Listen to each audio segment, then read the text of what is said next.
আল্লাহ তাআলা পবিত্র কুরআনুল কারীমের সূরাতুল বাকারার 183 নম্বর আয়াতের ভিতরে বলেন, ইয়া আইয়ুহাল্লাযীনা আমানু কুতিবা আলাইকুমুস সিয়ামু কামা কুতিবা আলাল্লাযীনা মিন ক্বাবলিকুম লাআল্লাকুম তাত্তাকুন। আল্লাহ তাআলা বলেন, ইয়া আইয়ুহাল্লাযীনা আমানু, হে ঈমানদারেরা, আমি আল্লাহ তাআলা তোমাদের উপরে রমজানুল মুবারক মাসের রোজাকে আমি ফরজ করে দিয়েছি। কুতিবা আলাইকুমুস সিয়াম কুতিবা আই ফুরিজা, আমি রমজানকে তোমাদের উপরে ফরজ করেছি, রোজাকে তোমাদের উপর, আমি সিয়ামকে তোমাদের উপর আমি ফরজ করেছি। যেভাবে আমি তোমাদের পূর্ববর্তীদের উপর আমি সিয়ামকে আমি ফরজ করেছিলাম। কেন কেন কেন? লাআল্লাকুম তাত্তাকুন, যাতে তোমরা মুত্তাকি আর পরহেজগার হতে পারো, যাতে তোমরা গুনাহ থেকে বাঁচতে পারো। গুনাহ নিয়ে যদি কবরে যান, কবরের ভিতরে বিষধর সাপগুলো আর জাহান্নামের আগুনগুলো কবরের ভিতরে ধাউ ধাউ করে জ্বলবে। লাহুম মিন জাহান্নামা মিহাদু ওয়া মিন ফাওকিহিম গাওয়াস। আল্লাহ তাআলা সূরাতুল আ'রাফের ভিতরে মালিক বলেন, পাপিষ্ঠদের জন্য থাকবে কবরের ভিতরে আগুন, উপরে হবে আগুনের ছাউনি আর নিচে হবে আগুনের বিছানা। এটা হলে পাপিষ্ঠদের শাস্তি। এ আল্লাহর বান্দারা, এই জন্য গুনাহ থেকে বাঁচতে হবে, গুনাহ থেকে বাঁচতে হবে, গুনাহ থেকে পবিত্র থাকতে হবে। এজন্য আমার মালিক আল্লাহ তাআলা রমজানুল মুবারক মাসকে দান করেছেন। গুনাহ থেকে কিভাবে নিজেকে হেফাজত করবেন, এটার একটা ট্রেনিং হিসাবে আমার মালিক রমজানুল মুবারক মাস দান করেছেন। কিভাবে একটা ট্রেনিং আপনাদেরকে আমি বোঝাই, কিভাবে বোঝাইলে আপনারা বুঝবেন আমার জানা নাই। রমজানুল মুবারক মাসে দিনের বেলায় খানা পিনা হালাল নাকি হারাম? জোরে বলেন। হারাম। আপনার ফ্রিজ ভরা পানি আছে, ফ্রিজ ভরা খাবার আছে, সব কিছু আছে, সামনে সামনে খাবার আছে, কিন্তু দিনের বেলায় খাবার যদিও সামনে থাকে, কিন্তু মালিকের নির্দেশ দিনের বেলায়, রমজানুল মুবারক মাসে দিনের বেলায় কোনো কিছু খাওয়া যাবে না। এ নির্দেশ কার? আল্লাহ তাআলার নির্দেশ। প্রচন্ড গরমের ভিতরে কলিজা ফেটে যায় অবস্থা।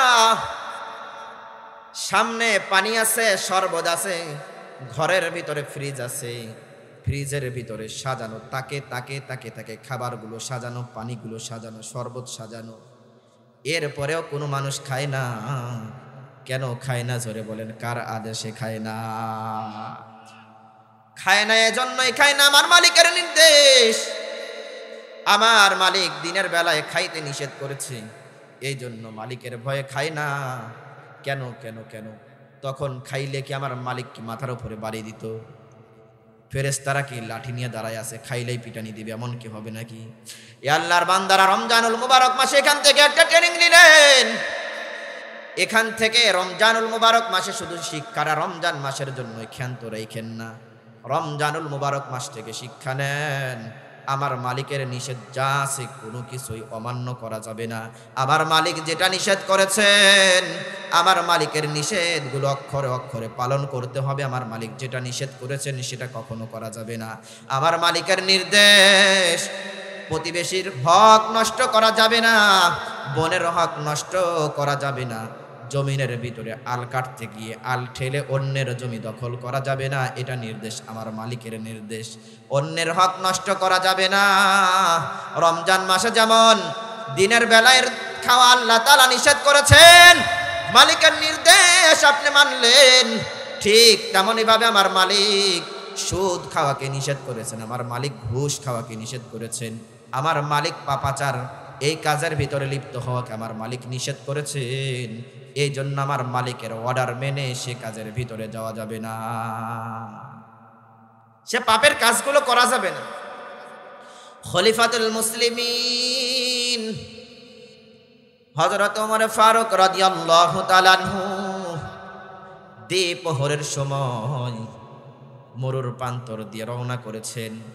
পাহাড়ের পাদদেশ দিয়ে যায়। রাখাল ছাগলগুলোকে পাহাড়ের পাদদেশ দিয়ে ছাগলগুলো খাওয়াচ্ছে। হযরত ওমর ফারুক রাদিয়াল্লাহু তাআলা আনহু, আল্লাহর বান্দারা ঘটনা সকলেই জানেন। এখান থেকে একটা শিক্ষা দেওয়ার জন্য আপনাদের খেদমতে ঘটনাটা পেশ করতেছি। এবার ওমর ফারুক রাদিয়াল্লাহু তাআলা আনহু রাখালকে ডেকে বলে, ও রাখাল, আমি বড় তৃষ্ণার্ত, বড় পিপাসার্ত। তোমার এই ছাগলের ভিতরে এমন কোন ছাগল আছে কিনা যে ছাগল থেকে দুধ দহন করে দুধ পান করা যায়? আমাকে যদি এক পেয়ালা দুধ যদি আমাকে দিতা, আমি পান করে আমার তৃষ্ণাবি নিবারণ করতাম। এবার রাখাল ডেকে বলে, রাখাল তো আর খলিফাতুল মুসলিমিনকে চিনে না। এবার খলিফাতুল মুসলিমিনকে ডেকে বলে, রাখাল বলতেছে, ওগো পথিক, আপনি তৃষ্ণার্ত, পিপাসার্ত, আপনাকে যদি এক পেয়ালা দুধ আমি পান করাইতে পারতাম, আমারও বড় মনটা শান্ত হয়ে যেত, আমিও শান্তি পাইতাম। কিন্তু পথিক শুনেন শুনেন শুনেন, আমি তো এই ছাগলের মালিক নই, আমি হলাম এই ছাগলের রাখাল। আমি কি এই ছাগলের রাখাল? এখান থেকে যে দুধ দহন করে আপনাকে পান করাবো, আমার মালিক এতটুকু এখতিয়ার আমাকে দেয় নাই, এই স্বাধীনতা মালিক আমাকে দেয় নাই। এখানে অনেক কর্মচারী থাকতে পারেন, জিনিসটা ভালো করে মাথায় ঢুকায়েন। আপনার মালিক সব জিনিস আপনাকে অনুমতি দেয় নাই। মালিকের অনুমতি ছাড়া আপনি নিজেও ভক্ষণ করতে পারবেন না, অন্যকে দেওয়ার তো কোনো প্রশ্নই ওঠে না। মালিক যদি অনুমতি দেয় তখন ভিন্ন কথা। আল্লাহর বান্দারা এবার রাখাল ডেকে বলতেছেন, ওগো পথিক, আপনি পিপাসার্ত, আপনি তৃষ্ণার্ত, আপনাকে যদি আমি এক পেয়ালা দুধ পান করাইতে পারতাম, আমারও মনে শান্তি পাইতাম। কিন্তু আমি তো এই ছাগলের মালিক নই, আমি তো হলাম এই ছাগলের রাখাল। খলিফাতুল মুসলিমিন মনে মনে ভাবতেছেন, সাধারণ একটা রাখালের ভিতরে আমার মালিক আল্লাহ তাআলার কেমন ভয়, তাকে আর একটু পরীক্ষা করি। এবার খলিফাতুল মুসলিমিন রাখালকে বলতেছো, রাখাল, তুমি কিছুক্ষণের জন্য তুমি ছাগলটাকে আমার কাছে বিক্রি করো, এর বিনিময়ে তুমি তো কিছু টাকার মালিক হয়ে যাবা। ও রাখাল, এরপর আমি সেখান থেকে দুধ দহন করে দুধ পান করে আবার তোমাকে আমি দিয়ে দিব। এবার রাখাল ডেকে বলতেছেন, ওগো পথিক, শুনেন শুনেন শুনেন, আমার মনিব দেখলো না তাতে কি হয়েছে? আমার মালিক আল্লাহ তাআলা তো আমাকে দেখে। এ বাজান, এটা হলো আল্লাহর ভয়, এটা হলো মালিকের ভয়। ঠিক এমনই ভাবে রমজানুল মুবারক মাস যখন চলে আসে, রমজানুল মুবারক মাসের চাঁদ যখন উদিত হয়ে যায়, আল্লাহর নবীর সাহাবী হযরত আবু হুরায়রা রাদিয়াল্লাহু তাআলা আনহু থেকে বর্ণিত, আল্লাহর নবী বলেন, রমজানুল মুবারক মাসের প্রথম রজনী যখন চলে আসে, আমার মালিক আল্লাহ তাআলা অবাধ্য জিনদেরকে, অবাধ্য শয়তানদেরকে আমার মালিক শিকল দ্বারা বেঁধে ফেলেন। সুবহানাল্লাহ জোরে বলেন। শিকল দ্বারা বেঁধে ফেলেন। আমার মালিক আল্লাহ তাআলা জাহান্নামের সমস্ত দরজাগুলোকে একদম বন্ধ করে দেন। পুরা রমজানুল মুবারক মাসে আর জাহান্নামের একটা গেট কেউ আর খোলা হয় না। আমার মালিক আল্লাহ তাআলা জান্নাতের গেটগুলোকে খুলে দেন। পুরা রমজান পর্যন্ত জান্নাতের গেটগুলো খোলা থাকে। এরপরে একজন ঘোষক ঘোষণা করতে থাকে, ইয়া বাগিয়াল খাইরি আকবিল, ইয়া বাগিয়াল খাইরি আকবিল ওয়া ইয়া বাগিয়াশ শাররি আকসির। এইভাবে ঘোষণা করতে থাকে, ও নেকির অনুসন্ধানকারী ও কল্যাণকামী, তুমি আর একটু অগ্রসর হও, আর একটু অগ্রসর হও, আর একটু অগ্রসর হও, আর একটু এগিয়ে যাও। এ পাপিষ্ঠ, পাপ করতে করতে জীবনটাকে শেষ করেছো।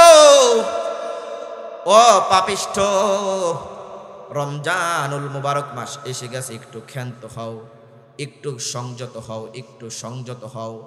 এইভাবে একজন ঘোষক ঘোষণা করতে থাকে আসমানের ভিতরে।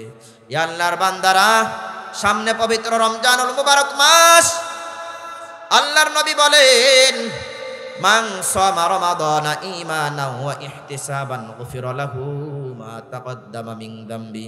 ইয়া আল্লাহর বান্দারা, যদি কেউ নেকের আশায় পুণ্যের আশায় রমজানুল মুবারক মাসের রোজা কোনো ব্যক্তি যদি রাখে, আমার মালিক আল্লাহ তাআলা বান্দার তামাম জীবনের গুনাহ খাতাগুলোকে মালিক মাফ করে দেন। রমজানের রোজা রাখার কারণে মালিক জীবনের গুনাহগুলোকে মাফ করে দেন। আল্লাহর বান্দারা, রমজানুল মুবারক মাস এত দামি হলো কেন? একটু কি বলতে পারবেন? রমজানুল মুবারক মাস এত দামি কেন, এত সম্মানিত কেন? কারণটা হলো, কিছুক্ষণ আগেই বলেছিলাম কোরআনুল কারীমের কথা। এই রমজানুল মুবারক মাস হলো কোরআন নাজিলের মাস। কিসের মাস জোরে বলেন? আপনাদের কি কষ্ট হচ্ছে? আলোচনা বুঝতেছেন? রমজানুল মুবারক মাস হলো কোরআনুল কারীম নাজিলের মাস। এই কোরআনুল কারীম মালিকের পক্ষ থেকে এত বড় একটা আমানত, মালিকের পক্ষ থেকে এত বড় একটা দৌলত। এ আল্লাহর বান্দারা একটু নিজের বিবেক দিয়ে একটু ভালো করে ফিকির করবেন। এই কোরআনুল কারীমের সাথে যে স্পর্শ লাগে, যার স্পর্শ লাগে গো, কোরআনুল কারীমের সাথে যে একটু ছোঁয়া লাগায়, তার মর্যাদা আর সম্মান আমার মালিক আল্লাহ তাআলা বাড়ায়া দেন। মালিক বাড়ায়া দেন। মহিলারা অনেক সময় কোরআনুল কারীমের গিলাফ লাগায় কি লাগায় না? কোরআনুল কারীমের কভার লাগায়, গ্লাফ লাগায়। কোরআনুল কারীমের গ্লাফের দাম সর্বোচ্চ 50 থেকে 100 টাকা, ঠিক কিনা জোরে বলেন? এই 50 থেকে 100 টাকা, এই নরমাল একটা কাপড় কোরআনুল কারীমের সাথে যখন স্পর্শ লাগছে, এত দাম বাড়ছে গো। কোরআনুল কারীমের সাথে লাগার কারণে কাপড়ের সম্মান আর মর্যাদা আমার মালিক বাড়ায়া দিছে।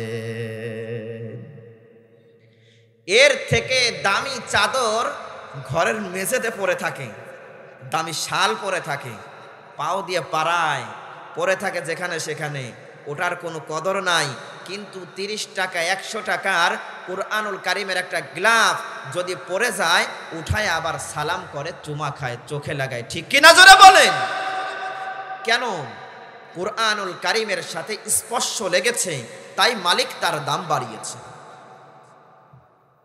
রমজানুল মুবারক মাসের ভিতরে আমার মালিক কোরআনুল কারীম নাজিল করার কারণে এই মাসের মর্যাদা বেড়ে গেছে, মাসের দাম বেড়ে গেছে। এই কোরআনুল কারীমের সাথে যদি আপনার সন্তান যদি লেগে থাকে, আপনার সন্তানের মর্যাদা আমার মালিক আল্লাহ তাআলা বাড়ায়া দিবেন। কিভাবে বাড়াবেন? আপনার সন্তান যদি হাফেজে কোরআন হয়, আমার মালিক আল্লাহ তাআলা যখন তাকে জান্নাত দান করবেন, আমার মালিক ডেকে বলবেন, ইউকালু লিসাহিবিল কুরআন ইকরা ওয়ারতাকি ওয়ারাত্তিল কামা কুনতা তুরাত্তিলু ফিদ দুনিয়া ফা ইন্না মানসিলাকা ইনদা আখিরি আয়াতিন তাকরাউহা। অর্থ বুঝেন না, এজন্য মজা পান নাই।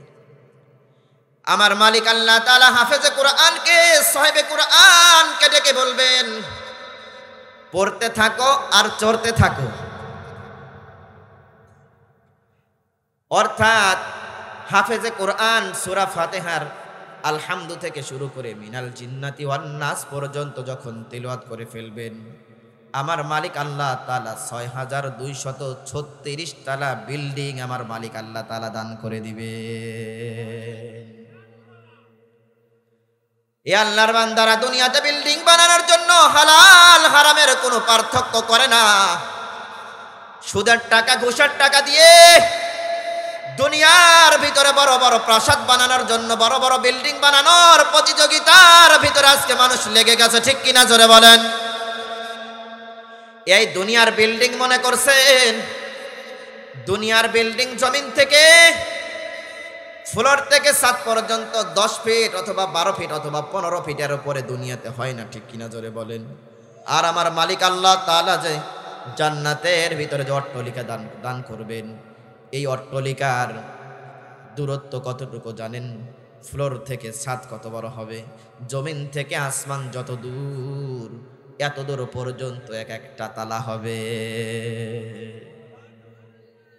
আল্লাহর বান্দারা যারা আপনারা অন্য কোন সূরা পারেন না, শুধুমাত্র সূরা ফাতিহা তেলাওয়াত করতে পারেন, আমার মালিক আল্লাহ তাআলা আপনাকে বঞ্চিত করবে না, বঞ্চিত করবে না।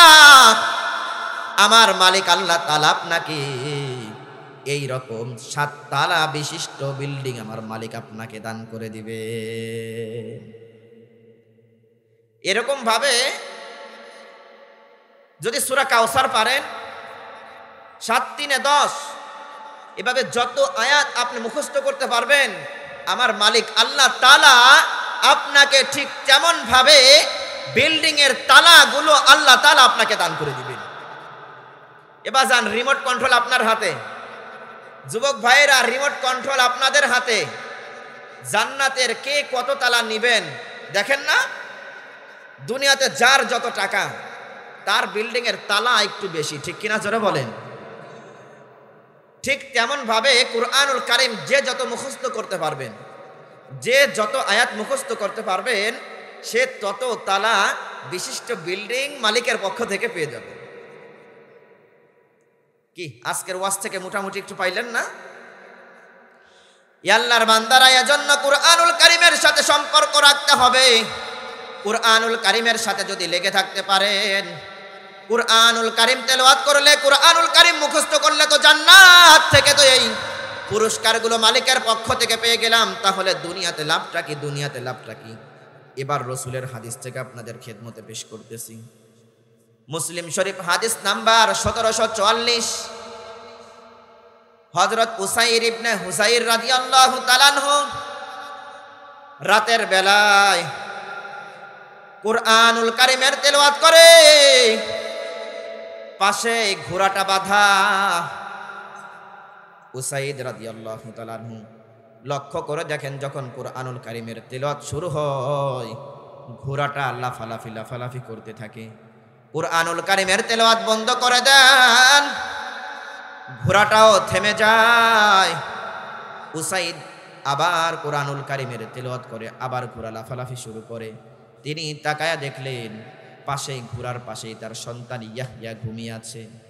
তিনি খেয়াল করলেন, এভাবে যদি কুরআনুল কারীমের তেলাওয়াত শুরু করে দেই, ঘোড়াটা যদি লাফ দিয়ে আমার সন্তানের উপরে যদি পড়ে যায়, আমার সন্তানটা মারা যাবে। এজন্য কুরআনুল কারীমের তেলাওয়াত বন্ধ করে সন্তানের দিকে আসতেছে।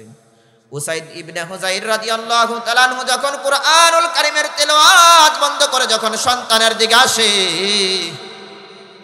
এবার তিনি আসমানের দিকে তাকায়া দেখেন, তার মাথার উপরে তাকায়া দেখেন এরকম সামিয়ানার মতো দেখা যায়। হাদিসের ভিতরে এভাবেই আসছে, সামিয়ানার মতো দেখা যায়, উপরে কেমন যেন প্রদীপের আলোর মতো কি যেন ঝলমল করতেছে। উসাইদ ইবনে হুসাইর একটু আগায়া গেলেন, আলোটা উপরের দিকে উঠে গেল, আর দেখা যায় না।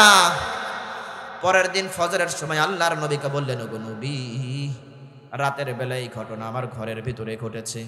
আল্লাহর নবী উসাইদকে ডেকে বলে, গো উসাইদ, তুমি যদি কুরআনুল কারীমের তেলাওয়াত করতা, তাহলে সকাল পর্যন্ত এরা নড়াচড়া করতো না। এরা হলো ফেরেশতা, সেখানেই তারা অবস্থান করত, সেখান থেকে নড়তো না। আর মানুষেরা দুনিয়াতেই আল্লাহ তাআলার ফেরেশতাদেরকে দেখত। ঘরের ভিতরে কুরআনুল কারীমের তেলাওয়াত করলে মালিকের পক্ষ থেকে ফেরেশতারা কুরআনুল কারীমের তেলাওয়াত শোনার জন্য চলে আসে। সুবহানাল্লাহ, জোরে বলেন।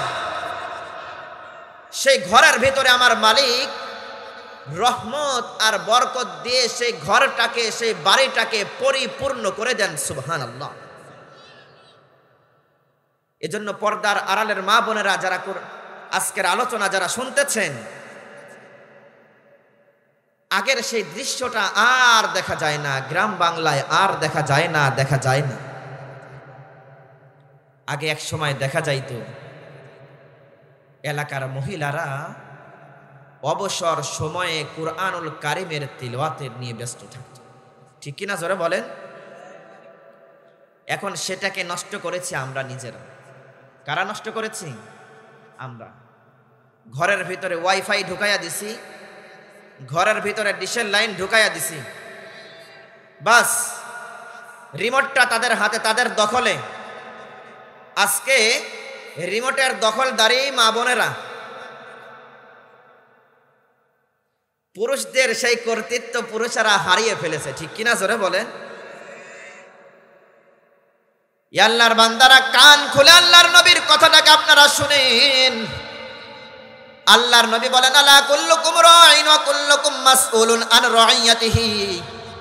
তোমরা প্রত্যেকেই দায়িত্বশীল। হাসরের ময়দানে আল্লাহ তাআলার সামনে তোমাদের প্রত্যেকের দায়িত্বের ব্যাপারে মালিক তোমাদের প্রত্যেককে কিন্তু জিজ্ঞাসা করবেন।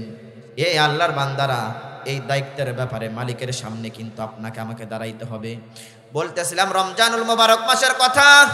এই রমজানুল মুবারক মাস এমন বরকতপূর্ণ মাস, আমার মালিক আল্লাহ তাআলা অন্যান্য সওয়াবের, অন্যান্য আমলের সওয়াবগুলো ফেরেশতাদের দ্বারা দিয়ে থাকেন।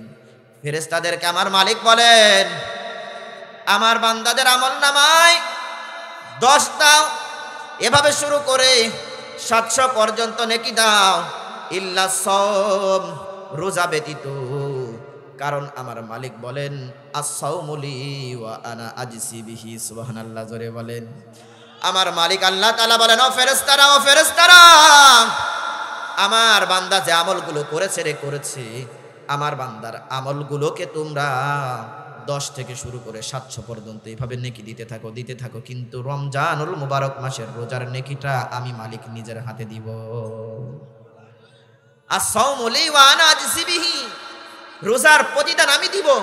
অন্য বর্ণনায় ওয়া আনা উজসা বিহি, রোজার প্রতিদান আমি মালিক নিজে। রোজার প্রতিদান কে? আল্লাহ তাআলা নিজেই।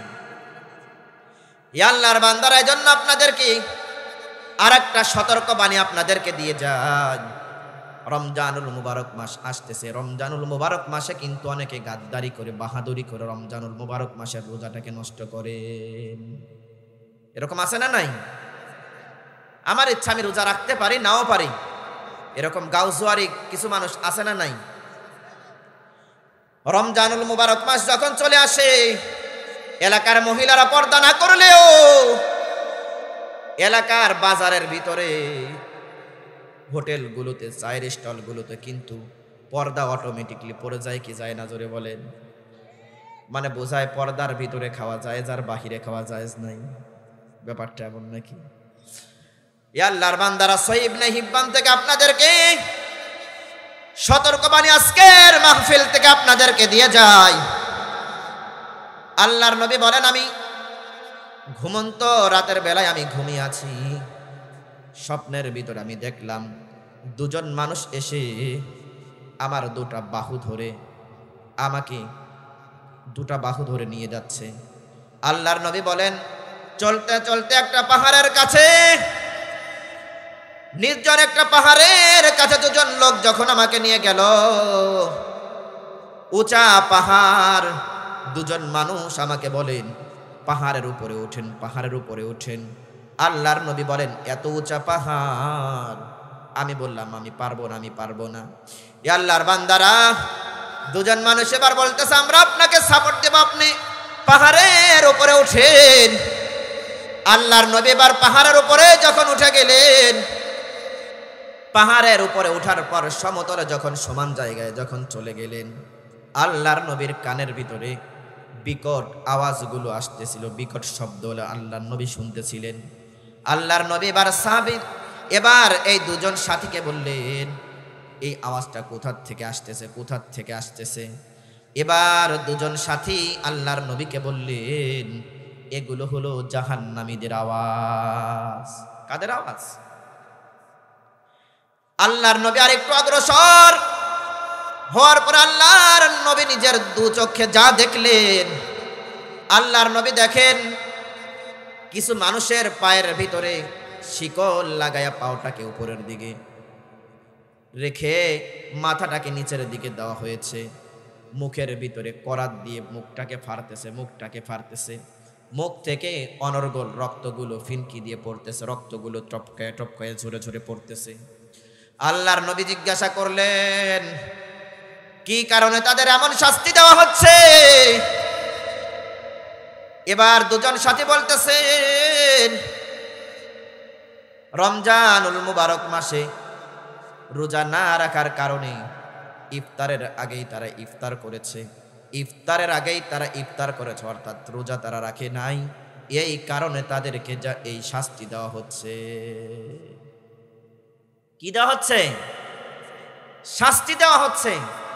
একটু অল্প সময়ের জন্য নিজের চোখের সামনে দৃশ্যটাকে একটু ভাসান। পাও দুইটা উপরের দিকে, মাথাটা নিচের দিকে, আর মুখের ভিতরে করাত দিয়ে মুখটাকে ফাড়তেছে। শাস্তিটা কি আপনাদের মুখ থেকে জানতে চাই, কি অপরাধ?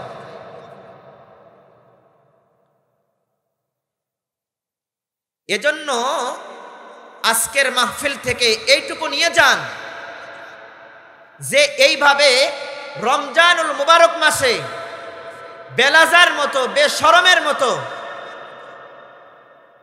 রোজাগুলো এইভাবে নষ্ট করতেছে, তাকে আল্লাহর নবীর এই সতর্ক বাণী তার কানের ভিতরে একটু ঢুকাইয়া দিবেন। ঠিক কিনা জোরে বলেন, পারবেন তো? আল্লাহর বান্দারা, সামনে পবিত্র রমজানুল মুবারক মাস। আল্লাহর নবী বলেন, আস-সাওমু জুন্নাহ, রোজা হলো ঢাল স্বরূপ। রোজা হলো ঢাল স্বরূপ। যতক্ষণ না পর্যন্ত তা নষ্ট হয়ে যায়, তা ফেটে যায়। রোজা কিভাবে ফেটে যায়? রোজা কিভাবে নষ্ট হয়ে যায়? রোজা গীবতের দ্বারা নষ্ট হয়ে যায়, পরনিন্দার দ্বারা নষ্ট হয়ে যায়। কিসের দ্বারা নষ্ট হয়? গীবত, পরনিন্দা। অন্যান্য মাসে করি তো করি, রমজানুল মুবারক মাসে অবসর সময় একটু বসছি, শরীর একটু ক্লান্ত, তখন গীবত করতে মনে হয় একটু মজা লাগে। এটা করে কি করে না? রমজানুল মুবারক মাসে কিছু কিছু মানুষ রোজা থাকে সারাদিন, শুধু না খেয়ে থাকার কষ্টটা করে, মালিকের কাছ থেকে কোনো নেকি কোনো পায় না। কারণটা কি? হারাম মাল দ্বারা সে সাহরি খেয়েছে, সাহরিতে খেয়েছে হারাম মাল দ্বারা, ইফতারটা করেছে হারাম মাল দ্বারা। এই কারণে সারাদিন শুধু না খেয়ে থাকার কষ্টটাই হলো, কিসমতে একটা নেকিও আর জুটলো না। কিসমতে কোনো নেকি আর জুটলো না। কি আপনাদের খারাপ লাগতেছে? আল্লাহর বান্দারা, রমজানুল মুবারক মাসের এত দাম। রমজানুল মুবারক মাসের দাম বাড়ার কারণ হলো কুরআনুল কারীমের কারণে। কুরআনুল কারীমের কারণে যে রাতের ভিতরে কুরআনুল কারীম নাজিল হয়, সে রাতের মর্যাদা অন্যান্য মাসের তুলনায় বেড়ে যায়। খায়রুম মিন আলফি শাহর, খায়রুম মিন আলফি শাহর, হাজার হাজার মাস অপেক্ষা উত্তম হলো লাইলাতুল কদর। কি অপেক্ষা? হাজার মাস অপেক্ষা, হাজার মাস অপেক্ষা। কেন? কারণ এই কদরের রাত্রিতে আমার মালিক আল্লাহ তাআলা কুরআনুল কারীমকে নাজিল করেছেন। কি নাজিল করেছেন? কুরআনুল কারীম নাজিল করেছেন। এই সবে কদরের রাত্রিতে কুরআনুল কারীম নাজিল হওয়ার কারণে আমার মালিক আল্লাহ তাআলা এত সম্মান আর মর্যাদা বাড়াইয়া দিয়েছে। আল্লাহর বান্দারা, এজন্য রমজানুল মুবারক মাসের সময়টাকে অনর্থক নষ্ট করা যাবে না, অযথা সময়টাকে নষ্ট করা যাবে না। এই জন্য আল্লাহর নবী বলেন, ইগতানিম খামসান ক্বাবলা খামসিন, শাবাবাকা ক্বাবলা হারামিক, ওয়া সিহহাতাকা ক্বাবলা সুকুমিক, ওয়া ফারাগাকা ক্বাবলা সুকুমিক, ওয়া হায়াতাকা ক্বাবলা মাউতিক। আল্লাহর নবী বলেন, আমার উম্মতেরা, পাঁচটা জিনিস আসার আগে, পাঁচ জিনিসের তোমরা মূল্যায়ন করো।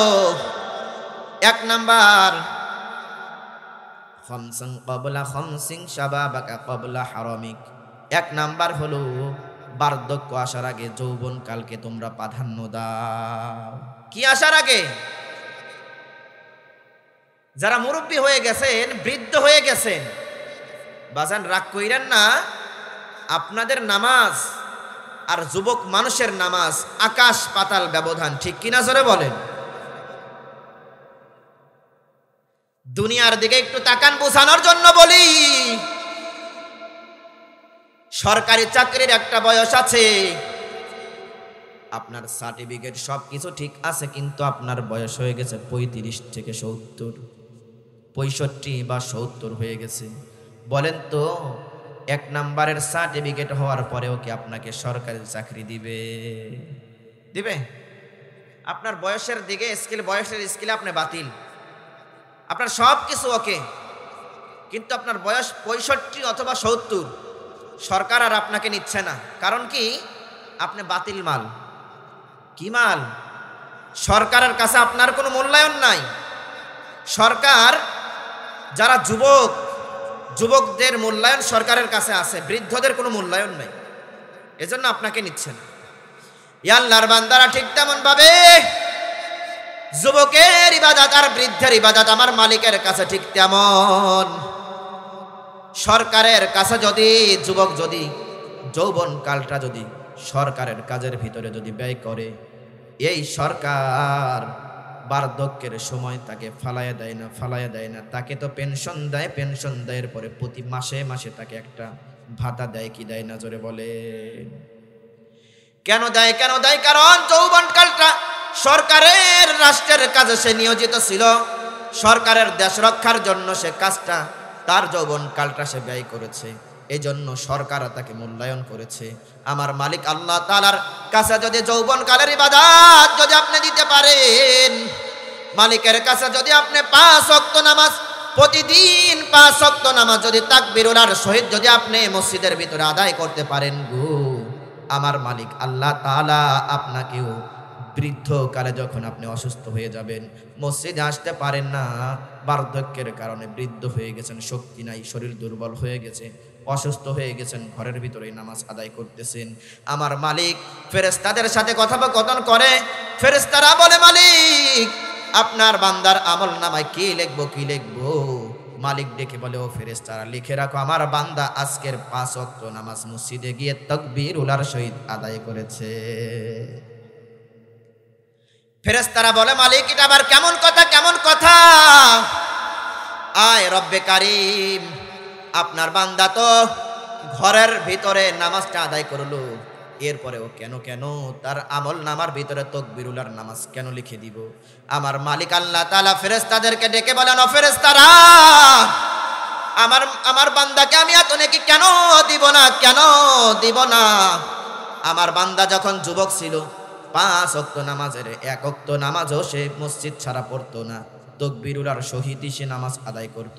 আজকে বার্ধক্য আমি দিয়েছি, দুর্বল আমি বানিয়েছি, অসুস্থতা আমি দিয়েছি, এই অসুস্থের কারণেই সে মসজিদ আসার কারণে মসজিদ আসতে পারলো না, তাকবীরুল নামাজ সে পড়তে পারলো না, কিন্তু আমি মালিক যৌবন কালের ইবাদত আমাকে দিয়েছে, আমি বৃদ্ধ অবস্থাতে আমি আল্লাহ তাআলা আমার বান্দাকে আমি এগুলো বোনাস দিয়ে দিলাম। এজন্য বার্ধক্য আসার আগে যৌবন কালের কদর করতে হবে। ওয়াসিহাতাকা ক্বাবলা সুকুমিক, আল্লাহর বান্দারা অসুস্থ হওয়ার আগে সুস্থতার কদর করতে হবে।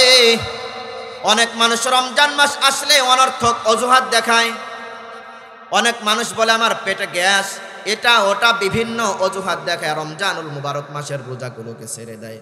আব্দুল্লাহ ইবনে মাসউদ রাদিয়াল্লাহু তাআলা আনহু থেকে হাদিস আপনাদেরকে শোনাই।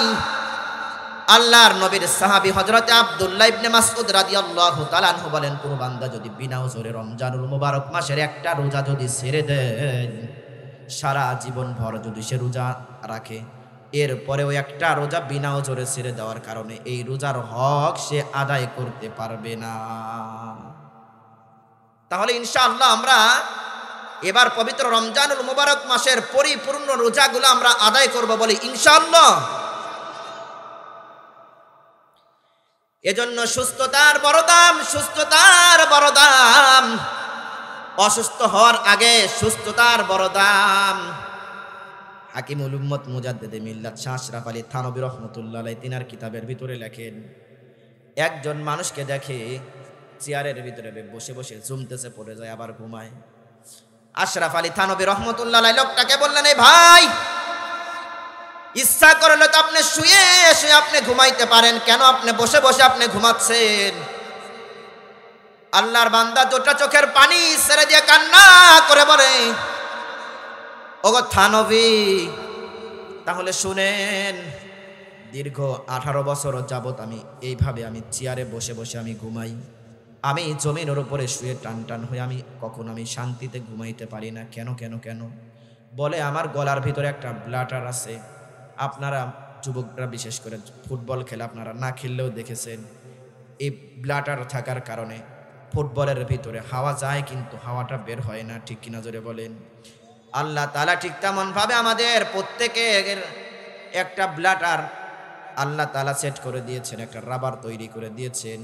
এটার কারণে পাটাকে যদি উপরের দিকে রাখা হয়, মাথাটাকে নিচের দিকে যতক্ষণই রাখা হয় না কেন, খাবারটা কিন্তু নামে না। খাবারটাকে বের হয়ে আসে, বের হয় না। মালিক সেভাবেই সেট করে রেখেছেন। সুবহানাল্লাহ, জোরে বলেন। আশরাফ আলী থানভী রহমতুল্লাহ আলাইহিকে বলতেছেন, ওগো আল্লাহর ওলি, আজকে 18 বছর যাবত আমি বিছানার সঙ্গে পিঠ লাগাই আমি ঘুমাইতে পারি না, কারণ আমার রাবারটা নষ্ট। আমি যদি এভাবে ঘুমাইতে যাই, আমার মুখ দিয়ে আমার গলা দিয়ে খাবারগুলো বের হয়ে আসে, এই জন্য আমাকে বসে বসে ঘুমাইতে হয়। মালিক আমাদেরকে সুস্থ রাখছে। এরপরে আল্লাহর নবী বলেন, তৃতীয় নাম্বার হলো ওয়াগিনাকা ক্বাবলা ফাকরিক, দারিদ্রতা আসার আগে সচ্ছলতাকে মূল্যায়ন করো। অর্থাৎ মালিক আল্লাহ তাআলা আপনাকে এখন সম্পদ দান করেছেন, সাধ্য অনুযায়ী দান করতে হবে। এই আজকের যে মাহফিল ব্যতিক্রম একটা মাহফিল, আমার জীবনে এরকম মাহফিল আমি দেখি নাই, যে মাদ্রাসার মাহফিল কালেকশন বিহীন আলোচনা, এরকম আমি দেখি নাই। হয়তো মাদ্রাসার যিনি মুহতামিম আছেন, আসলে মানুষের প্রশংসা মানুষের সামনে করাটা নিষেধ, আল্লাহর নবী নিষেধ করেছেন, তা না হলে অনেকগুলো কথা বলতাম। কিন্তু সংক্ষেপে একটা কথা আপনাদেরকে বলে দেই, অত্যন্ত মুখলেস মানুষ, অত্যন্ত বুজুর্গ মানুষ, ফোনে আমি যতটুকু কথা এ যাবৎ বলেছি আমি বুঝে ফেলেছি, অত্যন্ত মুখলেস মানুষ। আপনাদের কাছে চাচ্ছে না, তাতে কি হয়েছে? সময় অনুযায়ী যতটুকু প্রয়োজন, আপনারা যতটুকু স্বার্থ আছে, যতটুকু সামর্থ্য আছে, এভাবে আপনারা প্রতিষ্ঠানটাকে ধরে রাখেন, প্রতিষ্ঠানটাকে ধরে রাখেন। এই প্রতিষ্ঠানের কারণেই এলাকার ভিতরে কুরআনুল কারীমের নূরগুলো প্রতিটা ঘরের ভিতরে ঝলমল ঝলমল করবে। সুবহানাল্লাহ, জোরে বলে। এজন্য এই প্রতিষ্ঠানের দরকার আছে না নাই? প্রতিষ্ঠানটাকে ধরে রাখেন। চাচ্ছে না, তাতে কি? আজকের মাহফিল করছে, খরচ নাই। আমি আমিরুল ইসলাম আরিফিকে হাদিয়া না দিলে তো আমি বেজার, পরের বছর তো আর আসবো না। আরে রাগ কইরেন না, মানে বোঝার জন্য কথাটা বলতেছি। আমাকে তো কিছু তো দিতে হবে। এভাবে মাইকম্যান যা আসছেন, ডেকোরেশন, তাকেও তো দিতে হবে, না হলে সামনে বছর আবার যদি বলা হয়, বলবে আপনার এরিয়ার ভিতরে আমি আর নাই, তাহলে এটার খরচ আছে না নাই? যেন না চাইলেও অনেক সময় জোর করে দিতে হয়। বলেন ইনশাআল্লাহ আমলটা ধরে রাখবো। আল্লাহর নবী বলেন, হে আল্লাহর বান্দারা, 3 নাম্বার আল্লাহর নবী বলেন, দারিদ্রতা আসার আগে সচ্ছলতাকে তোমরা মূল্যায়ন করো, সচ্ছলতাকে তোমরা মূল্যায়ন করো। এরপর আল্লাহর নবী বলেন, ব্যস্ততা আসার আগে অবসর সময়কে তোমরা মূল্যায়ন করো।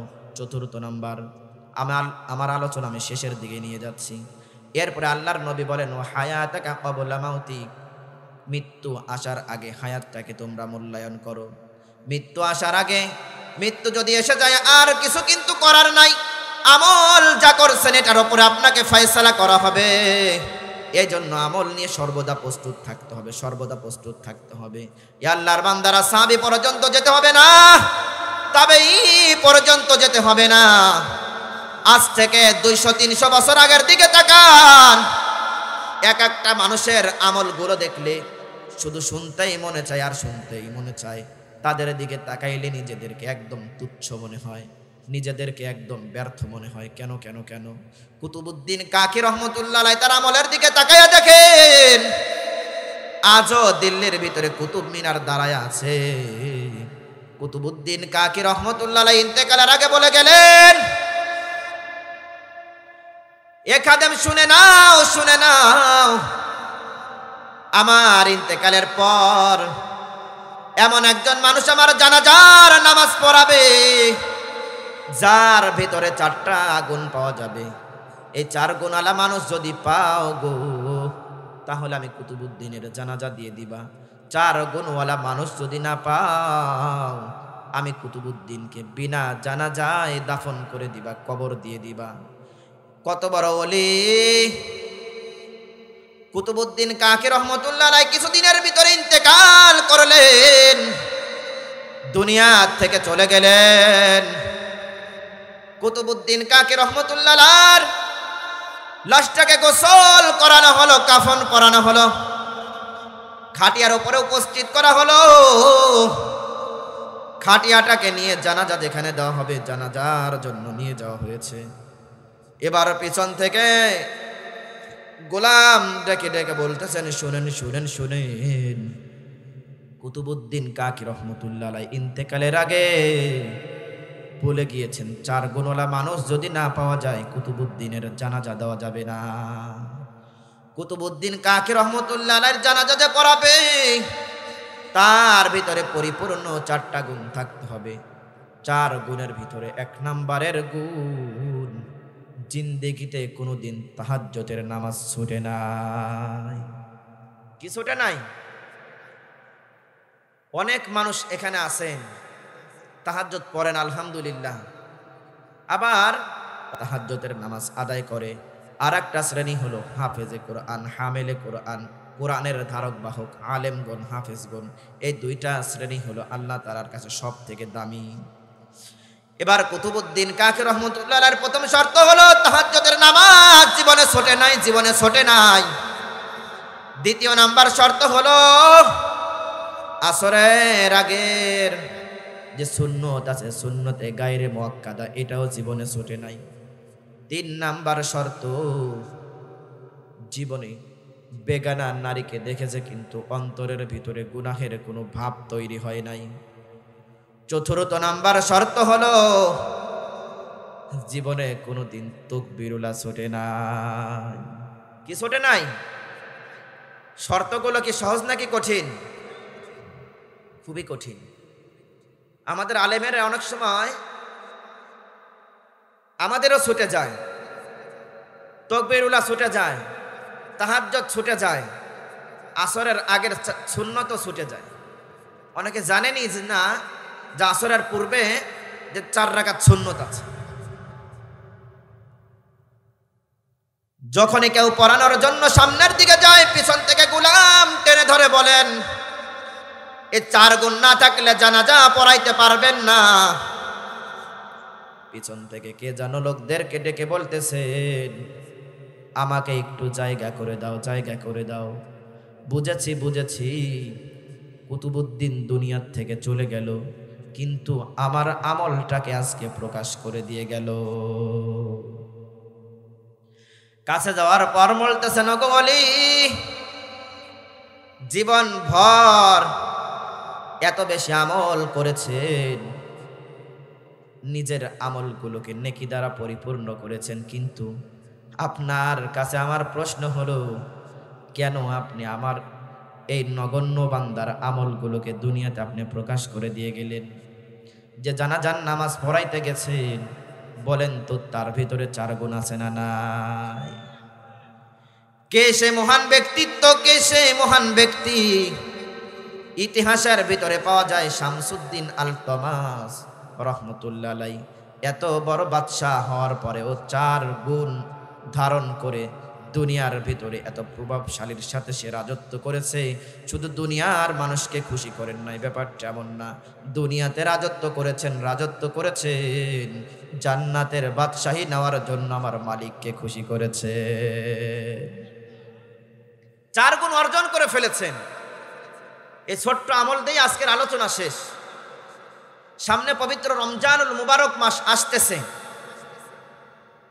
অনেক মানুষ আমরা কন্টিনিউ তাহাজ্জুদ পড়তে পারি না, ঠিক কিনা জোরে বলেন। কিন্তু ইচ্ছা করলে রমজানুল মুবারক মাসে একটা মাস কন্টিনিউ প্রতিদিন ধারাবাহিকভাবে তাহাজ্জুদ আমরা ধরে রাখতে পারি। পারি কি পারি না? কারণ সাহারি খাওয়ার জন্য তো আমাদের উঠতে হয়। দেখা গেল সাহারির একটু আগে উঠলেন, 10-15 মিনিট আগে উঠলেন। উঠার পরে যে কমপক্ষে সারা বছর তো ছুটেই যায়, মালিক এই একটা মাস তোমার কুদরতি পার ছাড়তেছি না, মালিক একটা মাস তাহাজ্জুদের নামাজে তোমার কুদরতি পায়ে আমি নগণ্য গোলামের কপালটা আমি লাগাই দিই। গভীর রজনীতে সমস্ত মানুষের মাথাগুলো বালিশের সাথে লাগানো, আর আপনি যুবক, আপনার কপালটা আমার মালিকের কুদরতি পায়ে লাগানো। চোখ দিয়ে অঝর নয়নে টপকে টপকে পানি পড়ে। এ আল্লাহর বান্দারা, আমার মালিকের জাহান্নাম আপনার মতো যুবককে তো জ্বালাইতে পারবে না।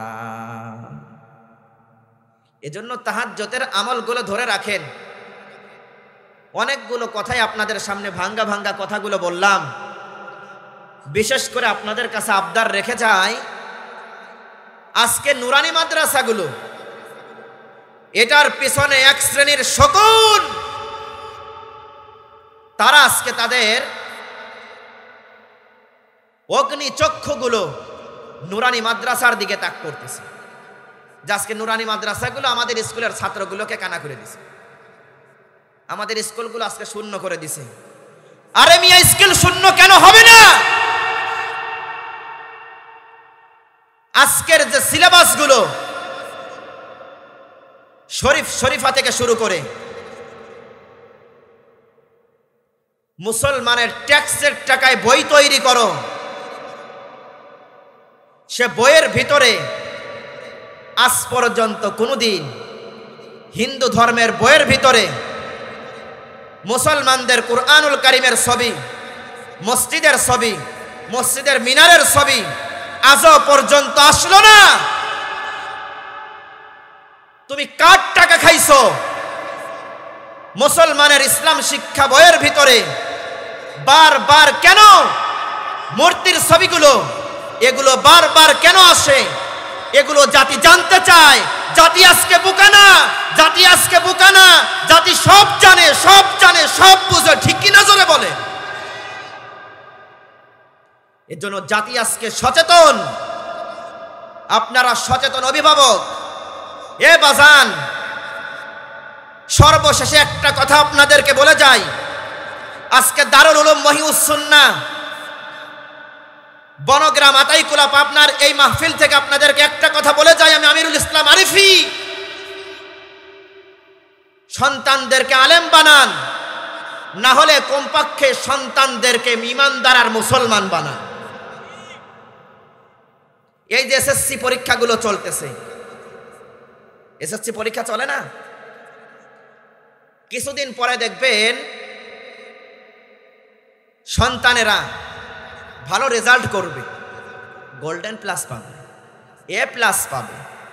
সেই সন্তানকে যদি সূরাতুল ফাতিহা জিজ্ঞাসা করা হয়, এই সন্তান সূরাতুল ফাতিহা সহি শুদ্ধভাবে বলতে পারবে না, ঠিক কিনা জোরে বলেন। এ বাজান, নিজের বিবেকের কাছে প্রশ্ন করেন। আমি আগেই বলেছি আলোচনার শুরুতে, আপনার সন্তানকে আপনি ডাক্তার বানান, ডক্টর বানান, ব্যারিস্টার বানান, ম্যাজিস্ট্রেট বানান, কোনো সমস্যা নাই। এর আগে আপনি মুসলমান, আপনার দায়িত্ব হলো আপনার সন্তানকে মুসলমান বানানো, আপনার সন্তানকে ঈমানদার বানানো। আপনি আপনার সন্তানকে জিজ্ঞাসা করেন, সূরা ফাতিহা বলতে পারবে, সহি শুদ্ধ বলতে পারবে না। আপনার সন্তান নামাজের তাশাহুদটা বলতে পারবে না। তাশাহুদ বলা সুন্নত নাকি ওয়াজিব? আত্তাহিয়াতু, জোরে বলেন। তাশাহুদ ছাড়া নামাজ হবে? আপনার সন্তান তো আত্তাহিয়াতুটা বলতে পারবে না। সত্য কথা, বাস্তব কথাটা মাইকটা আপনাদের সামনে বলতেছে। ভালো রেজাল্ট তো করলো, এসএসসিতে তো ভালো মার্ক তো পাইলো, কিন্তু মুসলমানের পরীক্ষার ভিতরে ফেল। মুসলমানের পরীক্ষার ভিতরে ফেল। এজন্য সন্তানদেরকে আগে মুসলমান বানান, ইমানদার বানান। আর একটা কথা না বললেই আলোচনা জামি মানে হয় না, স্বয়ং সম্পূর্ণ হয় না।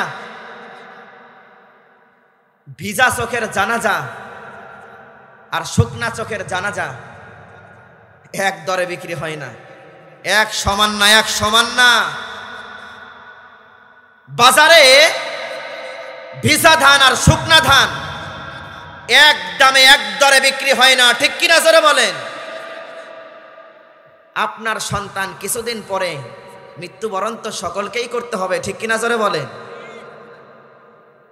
আপনি মারা যাবেন, সন্তানের পিছনে কত টাকাই তো নষ্ট করলেন। সন্তানকে ডক্টর বানাইলেন, ইঞ্জিনিয়ার বানাইলেন, কিন্তু কপাল পোড়া বদনসিব আপনি। আপনার সন্তান আপনার জানাজায় দাঁড়ায়া জানাজার দোয়াগুলো পড়তে পারল না। ঠিক বললাম না ব্যাঠিক বললাম? জোরে বলেন। এর থেকে কপাল পোড়া আর কি কেউ হইতে পারে? অনেক সন্তান প্রতিষ্ঠিত হইতে হইতে বাবা কবরে চলে যায়। তাহলে সন্তান থেকে আপনি কি লাভটা পাইলেন, কি বেনিফিটটা আপনি পাইলেন? আপনার শেষ বিদায় সন্তান আপনাকে সেটাও দিতে পারলো না।